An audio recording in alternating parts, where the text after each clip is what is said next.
Hey, Lee Mainprize here from mainstructor.com, and on this episode we're going to focus on the 7 habits of a highly successful school owner. And no, these are not ripped off from Stephen Covey, but obviously 7, because of that book, was a popular number. So let's go with 7, shall we? Generally, a good thing you can do with these is score yourself out of 10 on each one of these. Focus on your weaknesses, because generally successful people all have commonalities. So let's go through these. Number 1 is successful school owners are lead generators. They are consistent with their marketing daily, and they have leads coming in daily. They focus on the most up-to-date methods of marketing. They research, they employ consultants, they learn, they keep up to date so that they can keep those new students coming into their school and keep their school functioning at a level which is what they expect. So lead generation is very important. And successful school owners will plan their marketing campaigns. They will do consistently things daily to generate leads, to fill the funnel, which are going to produce new members for them. So number 1 is lead generation. You've got to have your marketing in order so that you can generate a constant daily number of prospects. Number 2 is they retain students. And, this goes down to different stages. It goes down to having a good level of service, being professional, keeping your promises, developing rapport with your students, caring about your students, delivering enthusiastic classes, lots of different things that they're, whether it's across to their curriculum, going right across their board. They'll research and discover better ways to keep more of their members. Number 3 is an exciting curriculum. Most people have a theme-based curriculum. Most people use a rotating curriculum. So there are commonalities that you can look at. And, the smart thing is never try and recreate the wheel. That's what unsuccessful people do. They think know best without any evidence of that. So the key thing is to copy what works, model it, copy it, and be successful with it yourself. That's the best way to ensure you're successful. So they have an exciting curriculum. It encourages students to progress. It's exciting, it's theme-based, it's varied, it's focused on progression. It keeps the student excited. Every lesson, the next lesson, the student is excited to come back for the next lesson because it's progress. Each lesson builds on the next. So they have an exciting curriculum. Number 4 is systems. Successful school owners have systems. They have found repeatable ways that deliver consistent results. Everybody can have a good day or a good week, but consistently, this is what separates the A list from the C list. So your systems, a lot of small businesses are driven by personality. You take away the instructor and the school struggles. No one else really knows what to do. So you have your systems, your sales systems, your teaching systems. You can develop staff. You can not be there sometimes, and that school will still operate well, or if not, even better without you. So, of course, we wouldn't admit to that. But that's, the strength of a school and having your systems.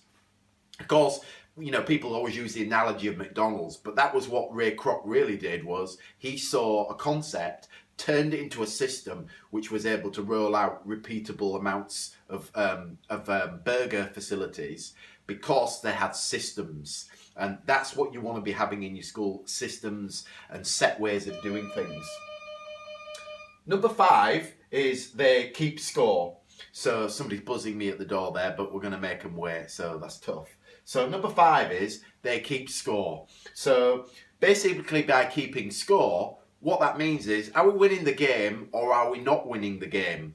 So what in essence that means is that we want to be in the realms of facts and not fantasy. A lot of people live in the world of fantasy, and they will kind of numb and ignore things because they know they're not winning the game and they want to be in denial about that. So the most important thing is face up to things, know exactly how you're doing, because whatever's on paper is the truth.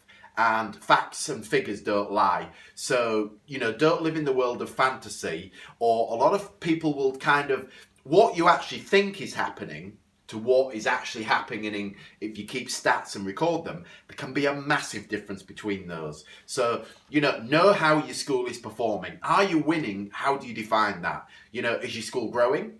Is it profitable? What does your bank account say? What does your sales results say? How many students are you losing? You don't need to go really anal with it, but basically keep a score. Know how well you're doing.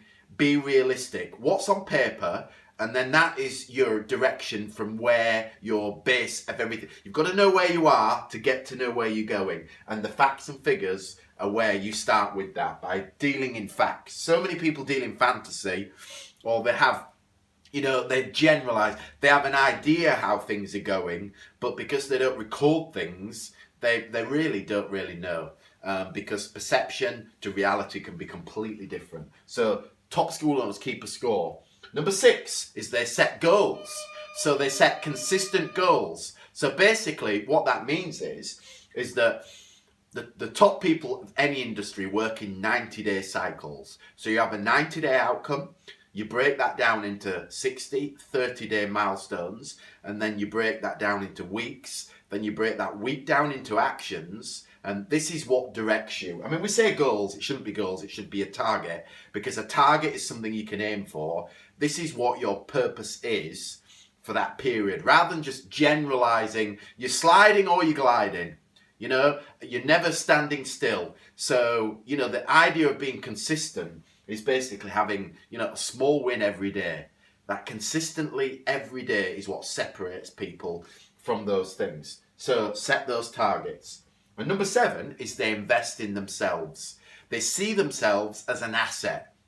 A lot of people don't do that. They don't have the money, or they have the money, or a lot of people that are successful, they don't even have the money to start with, but they found it because they realized that they had to learn that. Where they are now to where they want to be is they have to bridge that gap with knowledge and study. So they invest in their body, training, working out. They invest in their mind. They invest in their business, and they invest in their relationships as well. So it's all about that balance. But the main thing is you invest. You see yourself as an asset. Forget investing in liabilities like cars and other things that depreciate. You are the asset. You are the thing that can generate more money with more knowledge. And that is where the top school owners will invest in. So number 1, generate leads. Number 2, they retain students. Number 3, they have an exciting curriculum. Number 4, they have systems, repeatable ways of doing things. Number 5, they keep score. They know the facts, not the fantasy. Number 6, they set goals, targets. And number 7, they invest in themselves. They're always growing, they're always evolving.